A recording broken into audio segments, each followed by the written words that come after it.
धन्यवाद अध्यक्ष महोदया।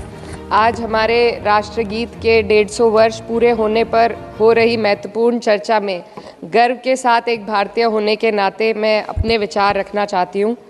सदन में इतिहास को तोड़ मरोड़ कर पेश करके फिर से मुस्लिम तुष्टीकरण के नाम पर भारतीय मुसलमानों को कटघरे में खड़े करने की कोशिश की जा रही है।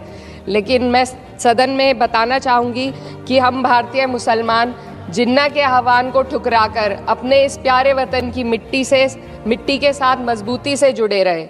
हमने महात्मा गांधी, बाबा साहब डॉक्टर भीमराव अंबेडकर, रविंद्रनाथ टैगोर जी, सुभाष चंद्र बोस जी, मौलाना अबुल कलाम आज़ाद, अशफाक उल्लाह खां साहब के विचारों को अपनाया। हम भारतीय मुसलमान इंडियंस बाय चॉइस हैं, बाय चांस नहीं। वंदे मातरम के किन छंदों को राष्ट्रगीत के तौर पर अपनाया जाए, ये फैसला सर रविंद्रनाथ टैगोर और सुभाष चंद्र बोस जी जैसे नेताओं के परामर्श के बाद हुआ। क्या अब हम उन महान नायकों की समझ पर प्रश्न चिन्ह उठाएंगे? उन्हें देश को बांटने वाला और तुष्टीकरण करने वाला कहने का पाप करेंगे?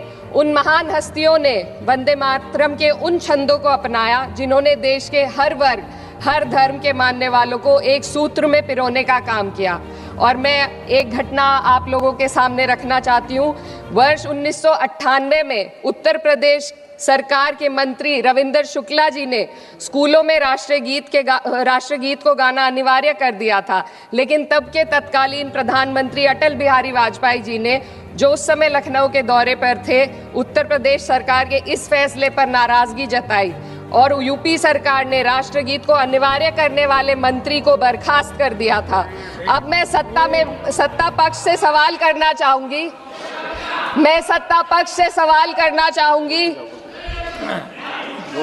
बोलने दीजिए।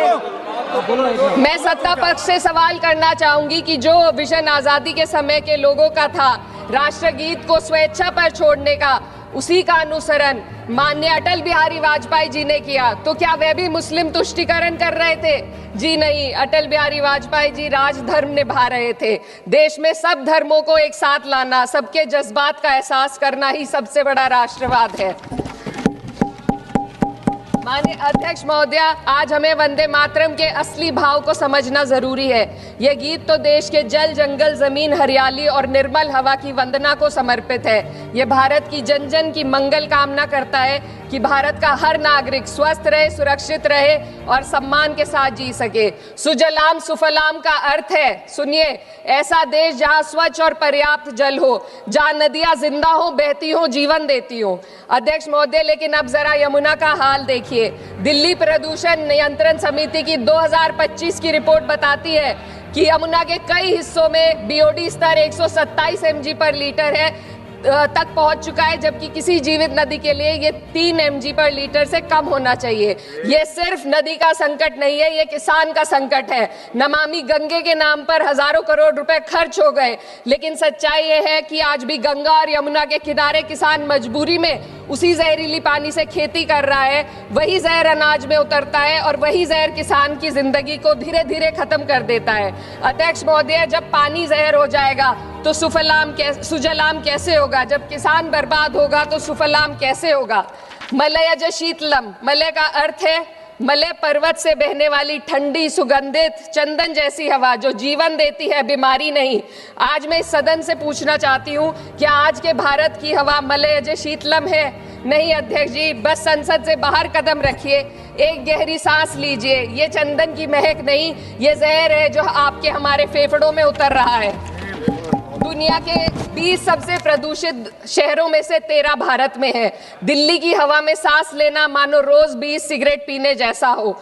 भारत हर साल सर्दियों में जहरीली हवा के प्रकोप में घिर जाता है। AQI गंभीर स्तर पर आ जाता है। ठंडी हवा का सपना अब गैस चेंबर की हकीकत बन चुका है। हम वो देश हैं जहां सरकार प्रकृति पर बने गीत का मान मर्दन तो करती है, पर उसी प्रकृति, जंगल, हवा, पेड़ को बचाने वाले कानूनों को धीरे धीरे खुद ही खत्म कर रही है। ये है आज के हमारे मलयज शीतलम की अफसोसजनक सच्चाई। अगर हम हवा को साफ नहीं कर